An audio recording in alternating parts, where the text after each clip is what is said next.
Var vəziyyətlər. Bugün hər gözəl üniversitede oldu. Və mənim gözəl həmkarım, yaşına baxmayaraq, öz diqqətli ilə və öz görkəmi ilə, səsi ilə, gözəlliyi ilə, həmkarım Leyla Polat qızı.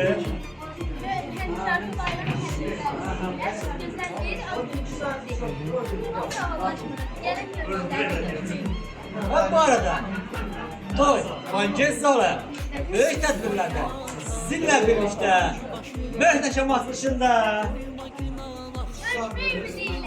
Ələni, çok salamat. Bu arada Zahirə Kavru dəvət edirəm, bizim güzel dostumuz. Güzel bölgelerimiz, sanatçılar. Güzel şairimiz, Azad Yaşarımız. Çok teşekkür ederim. Allah razı olsun. Hiç olmazsa çok olsun. İnşallah. 24 nədir ki, hələ qabardadır. 24 nədir ki. İllərimiz var, qabardı. Sonra oldu 34, sonra oldu 34. Bir yalnız demək lazım. 104'e kadar. Daha lazımdır 24 edir. Anam, mən də sənə təşəkkür edirəm. Mən də sənə təşəkkür edirəm. Bayram əmi deyə bilərəm. Çok sağ olun çünkü sahip geldim. Allah her güzel razı olsun. Aklımızı ercektir. Halal edir. Yüreğim hem sen tanıp oldum. Ben edeceklerim değil ha.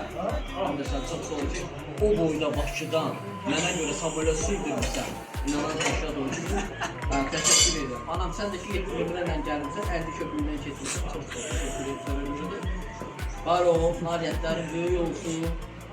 Hal-hazırda kamera çeken bizleri oğlan adı neydi? Mehman Kəlbəcərdir. Mehman Şamaklı.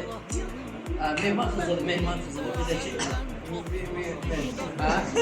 onun adı yazılır ekranımız. Teşekkür ederim, çok sağ olun. Arkasında da bir tane nazərim var. Onu çok sağ olun deyirəm. Sağ olun. Al günümüz bütünlaşdı, sağ olun. Ömrəm ayrılımızı ama bu öpüş aramızda yaşında heç kim bilmez. Aytanlar təbii insanlar. Gelen yaşında, gelen inşallah ola bilər ki, sən çağırılmadın. Özü bir Türk bədə yani.